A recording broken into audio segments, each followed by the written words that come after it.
Hello everyone, welcome to cyber MLT education. तो हम देख रहे हैं आज एक और नई वैकेंसी के बारे में।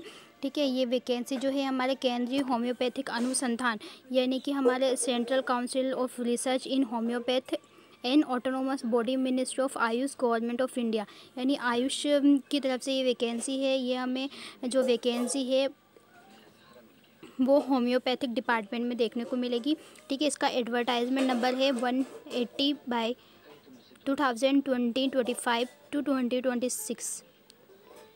ठीक है, वैकेंसी अनाउंसमेंट है हमारा। ये जो वैकेंसी है central council of research in homeopathy यानी CCRH की तरफ से वैकेंसी हमें देखने को मिलेगी, जो कि मिनिस्ट्री ऑफ आयुष के अंडर आएगी।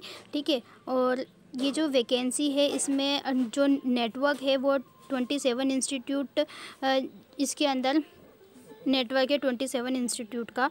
ठीक है, और ये जो वैकेंसी है हमारे group B and group C की कैटेगरी से में है। इसमें एप्लीकेशन स्टार्ट हो गए हैं फॉर्म भरना, तो वो स्टार्ट हो चुके हैं हमारे 5 नवंबर 2025 से, और क्लोजिंग डेट है इसकी कि 26 नवंबर 2025। ठीक है, इसका online only online application payment होगा इसका। ठीक है, एप्लीकेशन ऑनलाइन फॉर्म ऑनलाइन भरे जाएंगे, पेमेंट भी ऑनलाइन ही कटेगा हमारा। किसके थ्रू?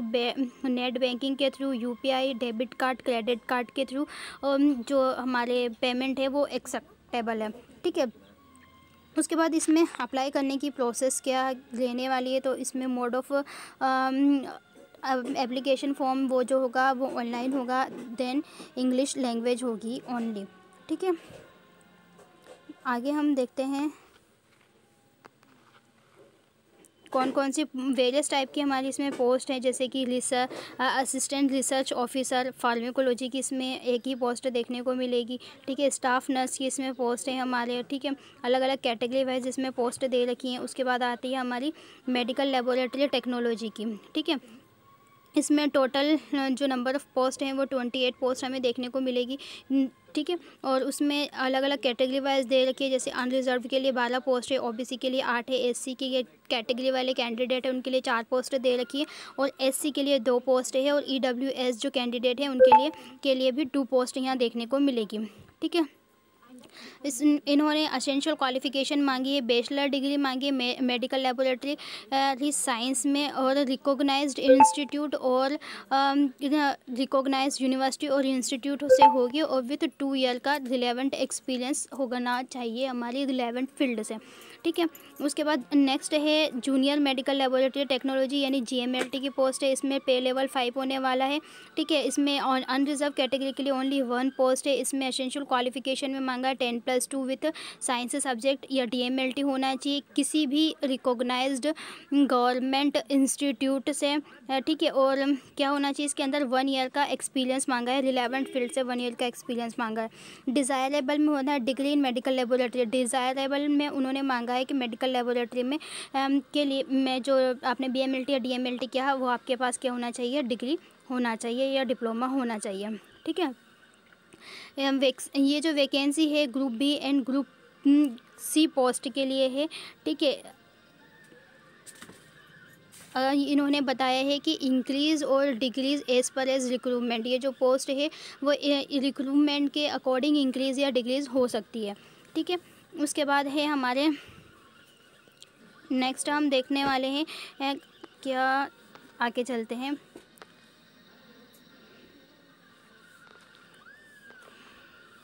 इसमें हम सिलेबस देख लेते हैं। सिलेबस क्या रहने वाला है हमारे MLT के लिए और JMLT के लिए। ठीक है, तो इसमें all subject degree in medical laboratory technology यानी कि हमारा MLT पोर्शन का जो रहेगा उसमें 70 मार्क्स का पूछा जाएगा। ठीक है, उसके बाद research aptitude, medical ethics, topic related to quality control and lab management और बायोमेडिकल वेस्ट मैनेजमेंट का जो पूछा जाएगा वो 20 मार्क्स का पूछा जाएगा। ठीक है, और general awareness and information technology जो है वो 10 मार्क्स का इसके अंदर पूछा जाएगा। ऐसे करके हमारे 100 मार्क्स का टोटल पेपर होगा।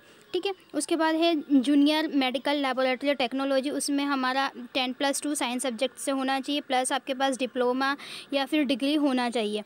ठीक है, उसके बाद ये भी हमारा ये जो 10+2 विथ BMLT और DMLT से पूछा जाएगा 70 मार्क्स का, 70 क्वेश्चन इसमें आएंगे, ठीक है। उसके बाद जनरल अवेयरनेस, एप्टीट्यूड टेस्ट और रीजनिंग पूछी जाएगी 20 मार्क्स के। Then working knowledge of information technology and पूछा जाएगा 10 मार्क्स का, ठीक है। तो ऐसे करके टोटल 100 मार्क्स का पेपर यहाँ पर लेने वाला है, ठीक है। उसके बाद हम आगे बात कर लेते हैं हमारे एप्लीकेशन फॉर्म जो भरे जाएंगे उसकी फ़ीस क्या रहने वाली है। तो एप्लीकेशन फ़ी हमारी रहने वाली है अनरिजर्व्ड और OBC और EWS कैंडिडेट्स के लिए 500 रुपीज़ एप्लीकेशन फ़ीस रहेगी। SC ST और PWD फीमेल जो है उनके लिए कोई फ़ीस यहाँ पर नहीं रहने वाली है, ठीक है। उसके बाद अप्लाई कैसे करना है, अप्लाई करने की पूरी प्रोसेस दे रखी है। ये जो लिंक है इसी लिंक के ऊपर जाकर इसी वेबसाइट पर आपको फॉर्म अप्लाई करना है, ठीक है। एप्लीकेशन फॉर्म फिलअप करने की मेनली जो है 3 स्टेप्स रहेंगे। फर्स्ट स्टेप में क्या करना है, आपको फिल करना है बेसिक डिटेल को, लाइक का name, father name, date of birth, address, upload photo, signature, ठीक है। जनरेटिंग एप्लीकेशन आईडी जनरेट करना है। Candidate should note and save this application ID for all future purpose, ठीक है। नेक्स्ट सेकंड स्टेप में apply for post providing post specific information category, academic detail and experience, ठीक है। Second post में first step में आपको आपकी जो भी बेसिक डिटेल है वो फिल कर देनी है। सेकंड स्टेप में क्या करना है, आपको आपकी जो भी क्वालिफिकेशन है, जो भी आपकी कैटेगरी है उसको फिल कर देना। थर्ड स्टेप जो है उसमें क्या करना है, आपको पेमेंट करना है, ठीक है। जो भी आपने एप्लीकेशन फॉर्म भरा है उसकी फ़ी पे करनी है, ठीक है।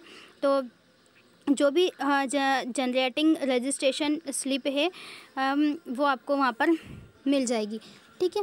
और उसमें क्या मांगा है नेक्स्ट आगे, candidate should have a valid personal email ID, mobile number, email ID valid होना चाहिए, मोबाइल नंबर होना चाहिए, active during period this recruitment process. जब भी ये रिक्रूटमेंट प्रोसेस एक्टिव है इसके दौरान आपकी ईमेल आईडी और मोबाइल नंबर जो है वो एक्टिव होना चाहिए, ठीक है। तो ये सारी इसमें प्रोसेस दे रखी हैं, ठीक है। तो जो भी कैंडिडेट एलिजिबल हैं वो फॉर्म को अप्लाई ज़रूर करें। फिर मिलते हैं एक नई वैकेंसी के साथ, नए अपडेट के साथ। तब तक के लिए thank you so much. Channel को सब्सक्राइब करना ना भूलें और वीडियो को लाइक ज़रूर कर दें, ठीक है।